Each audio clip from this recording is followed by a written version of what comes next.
Hi, and thank you very much for gathering at the festival. And I feel very privileged to join this event. My name is Joe Smith. I'm the director at the Royal Geographical Society, and I want to add what might be a different angle on the themes being covered across this gathering.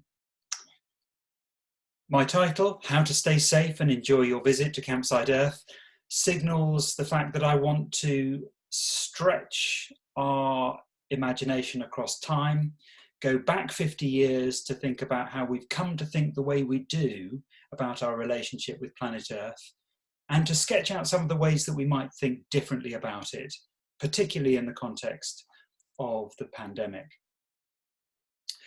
The British astronomer Fred Hoyle suggested in 1948 that once a photograph of the Earth taken from the outside is available, a new idea as powerful as any in history will be let loose.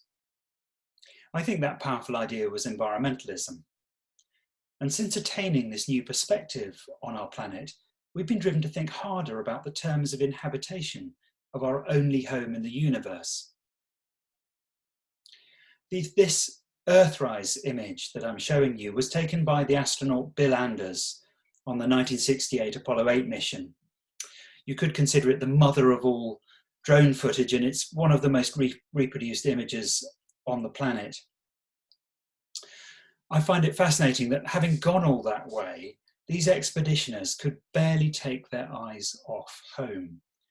Indeed, astronauts have consistently said that the most impressive thing about going into space isn't space at all, but the new perspective they gain on the interdependent nature of life on Earth.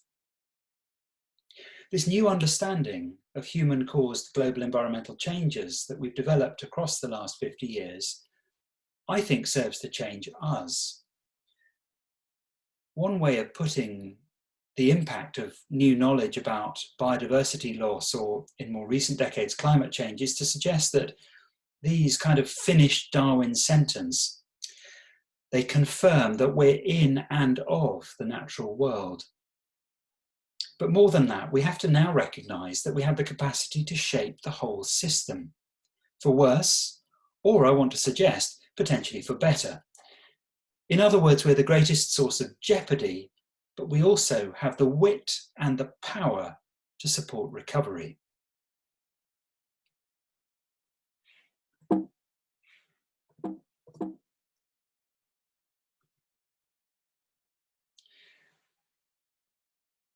Now, one of the ideas spawned by the 1970s environmentalists was the notion that humanity inhabits Spaceship Earth. But I think it's a poor metaphor, and bad metaphors feed bad politics.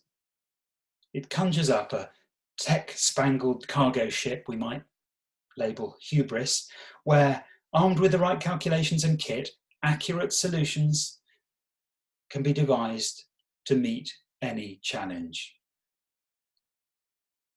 Even more concerning than the hubris, it was strongly, and I think wrongly, emphasized at the time that the ship had very limited carrying capacity. Obsession with the population bomb impeded international environmental agreements amidst suggestions that rich world environmentalists wanted to pull the ladder up and deny development to the global south.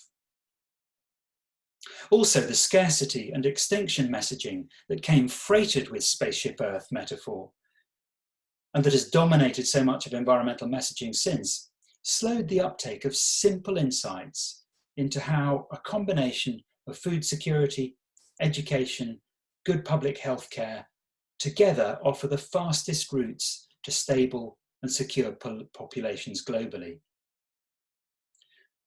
And of course, some of the headline assumptions about population and resource scarcity have been proven wrong, or at the very least incomplete.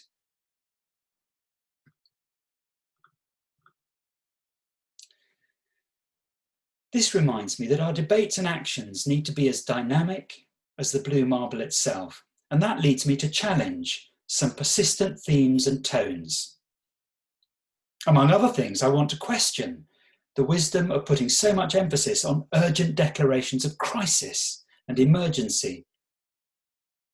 That approach has been dominant across five decades. In 1969, in a preface to the Limits to Growth report, the then UN Secretary General suggested that we have just 10 years left to avoid problems of staggering proportions.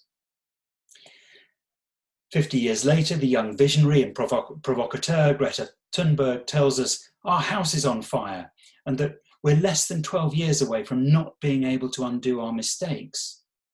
In that time, unprecedented changes in all aspects of society need to have taken place. That's from 2019, 50 years later than UTANT. So why have so many people and institutions ignored 50 years of alarm bells? I think the short answer is that we all read this next image quite differently. So here is the world lit up like a Christmas tree. This is NASA's Earthlights image. It's a composite photograph of the Earth at night. It's worth noting that the Earth would have been largely dark if it would have been possible to take this image 150 years ago. That was before what environmental historians have called the Great Acceleration. It hints at 7 billion stories of people striving, struggling, trying to get on.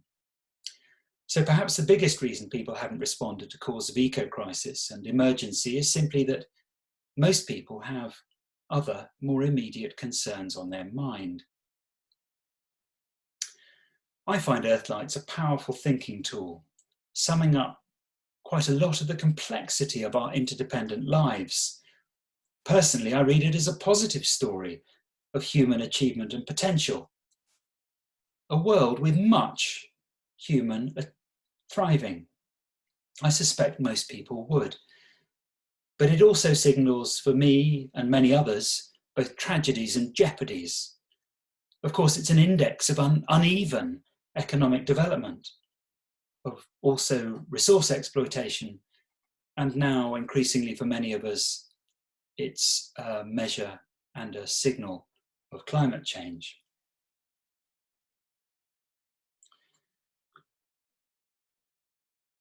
Cries of catastrophe rapidly lose impact among the many other things that fill our individual and collective finite pool of worry, as the psychologists call it. There's a good case for saying that that's precisely what's happened in the context of COVID-19. The pandemic has drained the momentum from environmental campaigning, and it's going to be difficult to recover that momentum using the same approaches I want to suggest. I think it's salutary that coverage of climate change in news outlets around the world has fallen faster than stock markets in the last 2 months.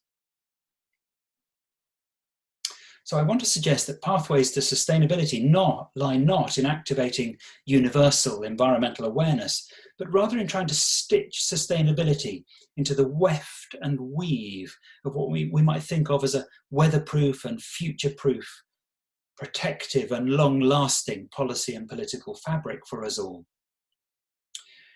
This would allow sustainable thinking to endure across, for example, 4 election cycles in democracies, and to be passed on and revised and revived across new generations in response to inevitably changing conditions.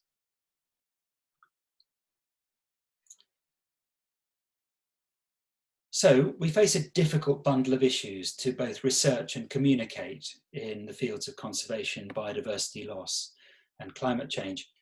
But we have, I want to suggest, travelled a surprisingly long way since that first picture of the Earth from space.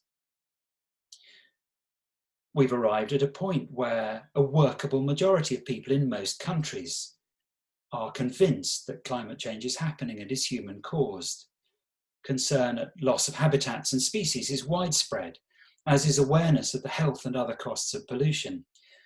Arguably, awareness of those latter things has potentially greatly increased in the context of the pandemic. We have targets, agreements, and laws at every level of governance aimed at advancing sustainability, and there are more in the making. I think these are impressive achievements.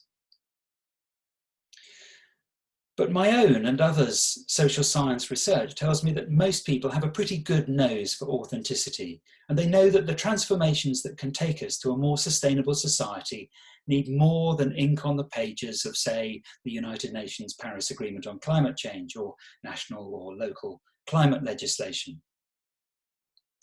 Furthermore, people have a good nose for authenticity. They know that the changes required in heating and cooling systems, in transport, in food, in land use systems can only occur as a result of smart planning and action delivered at pace and scale everywhere. Slashing energy consumption in homes, enabling dramatic increases in walking and cycling, or developing mass transit that uses little or no fossil fuels is going to take time and care. We need to make far-reaching changes to many aspects of contemporary economies and societies. And crucially, we need to hold enough people together around these ideas while we're doing it. But I believe we can draw on an increasingly mature set of policies, technologies, and economic ideas and language. But all of this needs to be woven together into engaging accounts of the future that can be worked with across a broad political spectrum.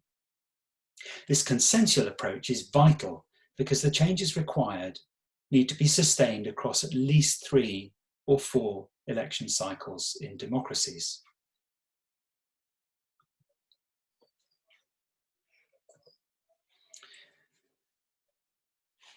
So, does the pandemic make a sustainable society more or less achievable? There are good arguments to support both yes and no. But I propose that the extraordinary conditions created by the current pandemic have brought sustainable societies closer within reach, depending on how we all respond in the months and years to come. Among other things, COVID-19 has drawn millions of people, including senior decision makers around the world, into a new understanding of a number of things. All of these could prove very important in slashing humanity's environmental impact. I must acknowledge that the pandemic is a very hard school with much waste and suffering experienced. But even within that, it has demonstrated the negative consequences of under-regulated intensive food systems, of poor governance and protection of natural resources. The crisis has also shown more positively that central governments can act with decisiveness and at scale to intervene in economies and shape change in institutional and individual behaviours. It's drawn public health capacities and public health, indeed, in general, to the top of political agendas globally. The post-mortems, literal and metaphoric, will shine a light on the reasons for and costs of unequal outcomes, both local and global. This point isn't lost on the increasingly sizable body of top business and finance figures who are sustainability literate. Prominent figures are pushing hard for governments and corporations to seize a once-in-a-lifetime opportunity to reset our economies on a sustainable path. A shorthand guide to what sustainable objectives should be. A shorthand guide to what the underlying objectives should be is provided by the United Nations Sustainable Development Goals, or SDGs. They set out actions on poverty, health, education, climate change, resources, biodiversity, and more, and they look at them as an integrated and interconnected whole. If we were to achieve them, and they are all within reach, I believe that we would all be able to claim this as humanity's best century yet. But the 17 Sustainable Development Goals and the linked body of 169 indicators benefit from being broken down into stories. It's also encouraging when those stories acknowledge that our sustainable future is already here. It's just unevenly distributed. So what would a more sustainable society look like and feel like? And how might we move faster towards it? Let me offer a personal view of some of the essential ingredients. This isn't a fixed and unchanging recipe, but I'm confident that to achieve a sustainable society is going to require some combination of the following things. First, I've already mentioned the need for a stable political consensus, both within countries and across them. Second, policies need to be designed around recognizing vulnerabilities and responsibilities.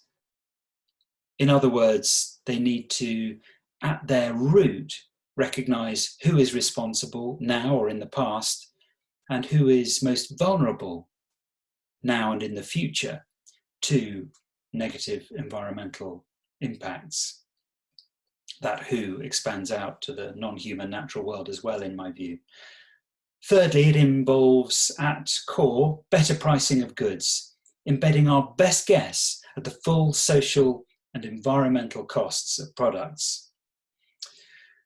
At first pass, I would say this certainly involves an end to fossil fuel subsidy and some form of carbon taxation and pricing.